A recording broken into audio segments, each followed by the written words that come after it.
10 de abril de 2026. Artemis II pousou no Oceano Pacífico. As câmeras mostraram a cápsula.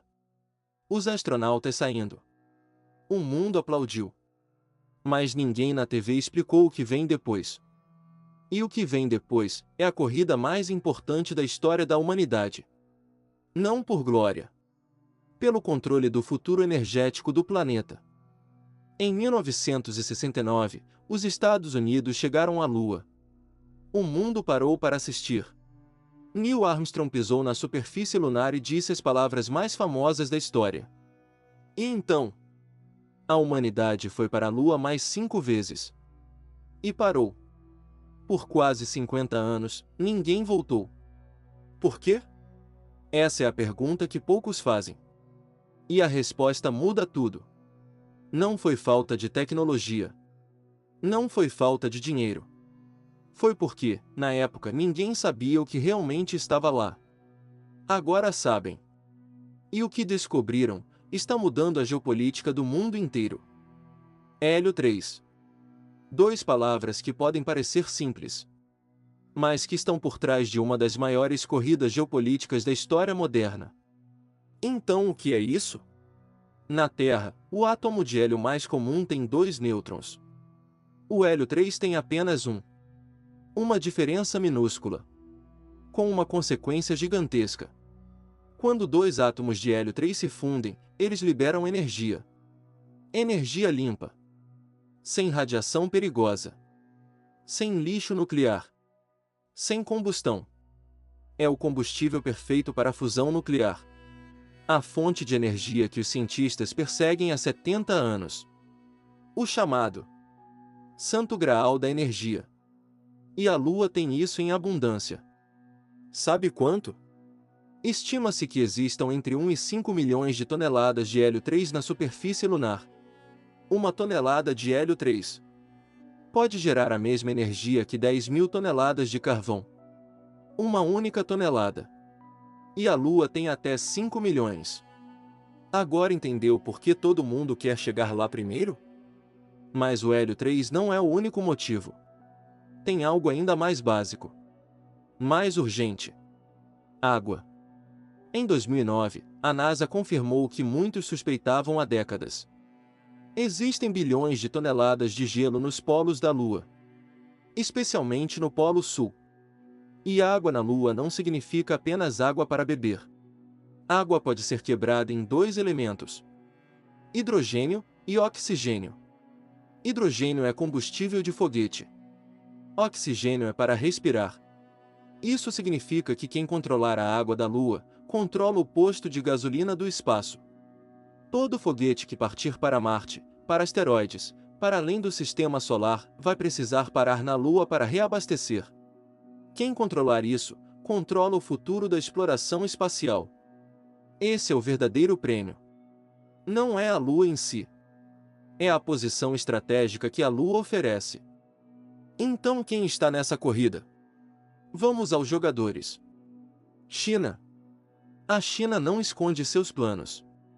Em 2024, a missão Tia-6 pousou no lado oculto da Lua e trouxe amostras nunca antes coletadas. Lado oculto. O lugar que nenhum país havia explorado. A China chegou lá primeiro. E o plano? É ambicioso. Até 2030. Base permanente no Polo Sul. Até 2035. Mineração em escala. E eles não vão sozinhos. A Rússia assinou um acordo de cooperação espacial com a China. Os 2 países que mais desafiam a liderança americana no mundo vão construir uma base lunar juntos. Estados Unidos. 10 de abril de 2026. A cápsula Orion da missão Artemis II pousou no Oceano Pacífico. Com tripulação. Pela primeira vez desde 1972. Astronautas americanos orbitaram a Lua e voltaram com segurança para a Terra. O mundo assistiu. Mas o que a maioria não sabe é que isso foi apenas o aquecimento. Porque o cronograma que vem depois é o mais ambicioso da história da NASA. Em 2027, a Artemis III. Mas não vai pousar na Lua ainda. A NASA tomou uma decisão que surpreendeu muita gente. Antes de pousar, eles precisam testar algo crítico: o acoplamento entre a cápsula Orion e o módulo de pouso comercial. Que módulo? A Starship de Elon Musk. O Blue Moon de Jeff Bezos. Empresas privadas estão fornecendo o táxi que vai levar humanos até a superfície lunar. E a NASA precisa ter certeza absoluta de que esse acoplamento funciona antes de tentar pousar no Polo Sul. Porque o Polo Sul lunar não perdoa erros. É onde está o gelo. É onde está o futuro. Então, quando humanos pisam na Lua de novo? Início de 2028. Artemis IV. 55 anos depois da Apollo 17. A primeira missão a pisar no Polo Sul. Onde os cientistas acreditam que existe não só gelo, mas hélio 3 em concentrações que podem mudar a história da energia humana. E se Artemis IV for bem? Até o final de 2028. Artemis V. Com o início da construção de uma base lunar permanente. Os americanos sabem que estão em uma corrida. E desta vez, não estão correndo só por bandeira. Índia. Em 2023, a Índia fez algo histórico. Pousou uma sonda no Polo Sul da Lua. Primeira vez na história. O Chandrayaan-3 confirmou a presença de enxofre, oxigênio e indicadores de gelo. A Índia entrou no jogo. Japão, Coreia do Sul, Emirados Árabes.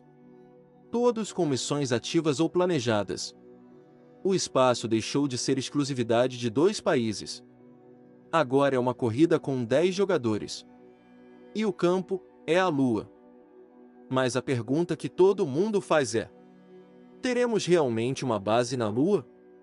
A resposta honesta é: sim. A questão não é se. É quando e de quem. A China já tem um cronograma. Os Estados Unidos já têm um cronograma.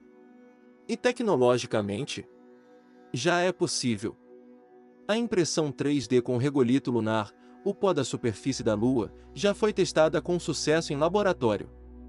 Isso significa que podemos construir estruturas na Lua usando o próprio material dela, sem precisar levar concreto da Terra. A ESA, Agência Espacial Europeia, já tem projetos arquitetônicos prontos. Bases enterradas para proteger dos raios cósmicos. Sistemas de energia solar lunar. Extratores de água do gelo polar.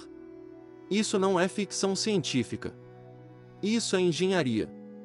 A única pergunta é: quem vai chegar lá primeiro? E quem vai fazer as regras? Porque o Tratado do Espaço de 1967, o único documento que regula isso, foi escrito quando a Lua parecia inútil. Agora que sabemos o que está lá, ninguém concorda sobre quem pode extrair o que.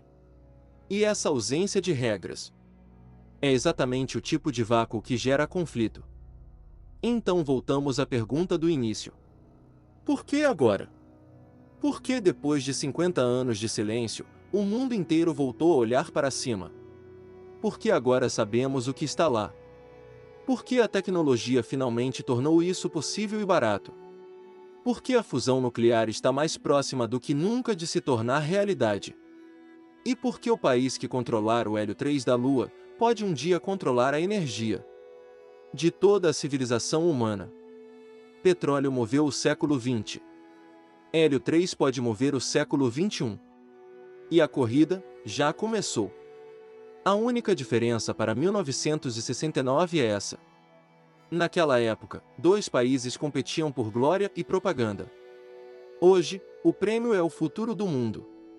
E desta vez, não tem segundo lugar. Se esse vídeo abriu sua cabeça, deixa o like. Leva menos de 1 segundo. E me conta nos comentários, você acha que teremos uma base lunar antes de 2035? E quem você acha que vai chegar lá primeiro, China ou Estados Unidos? Na semana que vem, vamos falar sobre o que acontece se a fusão nuclear realmente funcionar. E por que os países que não têm hélio 3 podem ficar para trás para sempre. Ativa o sino. Porque esse próximo vídeo, você definitivamente não sabia disso.